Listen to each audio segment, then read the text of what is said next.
Hello guys and welcome back to another video. I know it's been over a month since I've uploaded and I'm tired of hearing myself make up excuses at this point too. But anyways, we're gonna move on and take a review on this set. As some of you may know, this is my birthday haul video back in early September, late August. This is a really awesome set, the Lamborghini duo set. That's all I'm gonna say it as because the full name is ridiculously long and they should really shorten these up. But bottom line, cost $40, 663 pieces. It's a pretty impressive set, I've got to say. You're going to be pretty surprised if you don't have one of these sets already, the scale that these things really have. So without further ado, let's get right into the video. So first we're going to start off with accessories and minifigures. So we of course have two minifigures here, one for each car. They are color coordinated, so the female driver does go with the Lamborghini Super Sport race car, and then this one does go with the Urus. You can tell by the box, this one has the white helmet, so it goes in the Urus. So we've got the male driver and the female driver. Very simple printing. Both of them kind of have similar print. It's almost exact on the back. I believe the front's a little bit different, if I'm not mistaken. No, it's actually the same, which is kind of disappointing, honestly, because if they're putting two minifigures in here, like in previous years, they should at least give some differential to the two minifigures, but they really didn't. They put on two different color helmets and heads and called it a day, which is honestly the most disappointing thing about the set. So, I mean, saying that the minifigures aren't diverse enough as the worst point of the set pretty much shows how I'm going to go with this video. So it does come with these two minifigures to drive your cars around in, and this really cool gantry. It has similar playability, actually, to a similar cross light that I've actually done on reviews before. I can't find it at the moment, but I do have it around here somewhere. But it's basically a stop and go drag light. I do have a review on my Hellcat and Dodge Charger video. If you want to go ahead and check that out, I'll link it below. But this does have similar playability. It has changing lights, so it's really cool. You can fit any car underneath here, and you can change the light from red to green. It's pretty nifty. I really like how they built it. It's super simple. It stands out pretty well on its own, which is good. I mean, it's really simple. It took me like 30 seconds to build this entire thing when I speed built it. But it's pretty impressive, and I like that they included this in the set. The $40 price point will become pretty obvious as I show you the cars, so let's go ahead and get into that right now. I know that was like the coldest transition of all time, but here you go, guys. These are the two cars included with the set. If I'm reading off of the box correctly, this is the Lamborghini Urus STX, and this is the Lamborghini Huracan Super Trofeo Evo. Quite the mouthful there, but both of them are incredibly impressive cars. They're super big, super detailed. I kind of lied earlier when I said that minifigure diversity was the first complaint. Everything you see on here, all of this, front, back, and side, all of those prints are stickers except on the windshield. All of this. And that was such a pain to apply all of these stickers because they had a sticker sheet alone for each of these cars, which is just outrageous, honestly. It was ginormous and painful to try and apply all of these stickers correctly, and I think I got a few of them off just a little bit. When I was first building the set, I thought that this car had scissor doors, but it's just the way that it's built. They don't actually really move. They're just built in with Technic to hold them sideways. That's okay. These cars are massive, and they have an entirely new plate on the bottom to hold them up. It's expanded because they're so big. They needed to make a new molded piece for the base of the car just to like build all of this, which is really crazy. There's actually some Technic that holds the spin in the back together, which is neat. You can open up the lid in here, and there is room for two minifigures in this car. That's a first for Lego. They almost never do that except in like fire trucks and some police vehicles, I know. But in regular cars, that almost never happens, so it's great to see that. They added a little bit of detail in there for the driver, but not much. It's a really awesome car. The way they built this was so fun to see put together, and it rolls really nice too. I've tested it. You'll actually see the tires on the bottom of the Urus are pretty dirty.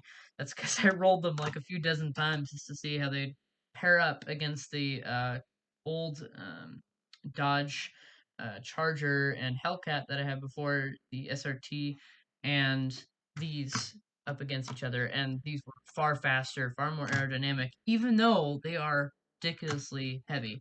Um, but yeah, this one's really cool. I really like the exhaust ports. The Urus, it looks cool, and the face looks very menacing, and I like all of that.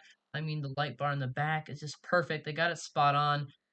I don't know exactly why they need to raise the back as much as they did. I know it's supposed to be a rally vehicle. When it's set down on the ground, I don't it doesn't capture very well in this camera, but like it looks a bit off when it's set down on the ground, and the back wheels stick out like a Hot Wheels vehicle in the back, and it kind of bothers me a bit. I really don't know why, but they haven't made a normal Urus, and this is the only race Urus, the only available Lamborghini Urus that they've ever made, and probably will make for the foreseeable future is this one. And a lot of people, I'm sure, want to not put any of these racing stickers on and just make it a Urus, and they can't really do that as simply as that because of the way it's raised at the back. You know, it's not huge, but it is kind of sticking out like a sore thumb to me. A lot of things that I have griped with this car really don't stick out on camera. There's a little sliver in the back window that actually is just empty, like there's no window piece because of the way they slanted it. I don't know if you can see that. Um, it's just kind of awkward. So I have more complaints with the Urus than I do with the Huracan Super Evo or whatever it is, Super Trofeo Evo. But it's pretty cool. In any case, the whole roof comes off of this one to put a passenger in, and there's even cargo space in the back. I don't know why they didn't put anything with this that would fit back there, but they did that anyways. And then you can have a little convertible Urus driving around. Just kidding, stupid. But um, I have a few more gripes with this, but honestly, it's really impressive. And at first, you won't really know what I'm talking about with scale until I grab some of the old Speed Champion sets. So this used to be the biggest one that I owned. This is the 72 Charger, I believe, RT. And it looks really big when I'm holding it, and then I set it next to these. You see how small that is compared to these? That's insane. The size difference between these two, I mean, this is a normal window piece, and as cool as it looks, they just, it's so much bigger that they're really not even compatible. The new Speed Champions aren't even close to compatible with the old ones. Um, I guess it's out with the old and in with the new, but like, it completely ruins the whole characteristics of putting these on a shelf next to each other because they look so off. They don't even look like the same series. I mean, they're just so much bigger now. And they've added a lot more detail with that size, but it kind of isolates the older sets. I mean, you can see it even more obviously next to the Urus. That is ridiculous. The size comparison that those two have. I believe, yeah, the tires are even wider on these. They have different wheels, different tires that are larger than the original ones. It's just insane to me. They went to all of that trouble to make these big.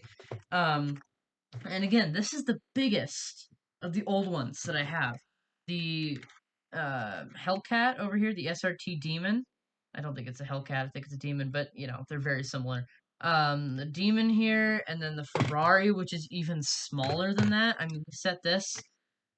I, I mean, look at the size difference there. That's just insane. I don't know. It bothers me, but at the same time, it doesn't really affect the set itself isolated. Just if you already have older cars, it's gonna look weird next to it. That's all I'm saying. But I mean, they're still really impressive, and the detail and amount of effort that was put into these is very apparent. You can also adjust the spoiler back here. I forgot to show that before, but yeah, they're really, really cool cars. And in a quick sec, I'm going to show you guys my wrapped up thoughts on this set.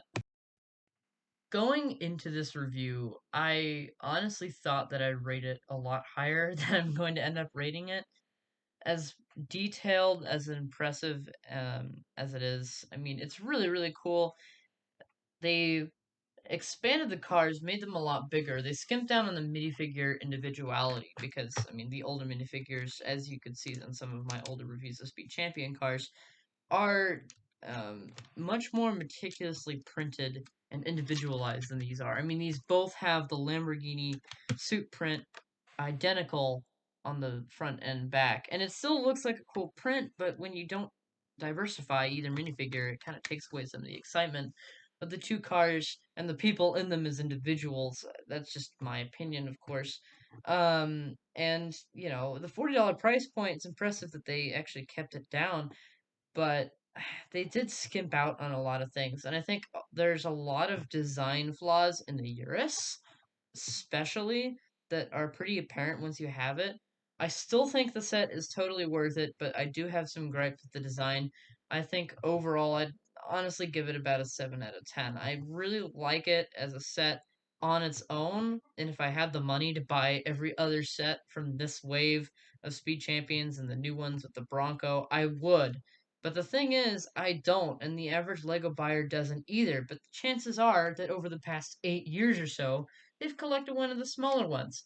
And with these smaller ones next to these larger ones, it just looks off. Whether you're building a Lego city, a Lego racetrack, or just collecting them, whatever you're doing with them, they just don't look right next to each other. And I get that Lego's trying to improve upon past designs, but I think they went too far too fast. That's honestly a kind of controversial opinion on my end, but like, I know I'm kind of way too intense about a Lego series that almost nobody ever has gripes with. It's always Star Wars and Harry Potter, but I mean, they really went too far with this set. I didn't think they could do it, but they went way too far with the designs for these cars. They look amazing on their own, but the final product just doesn't compare literally with the older sets.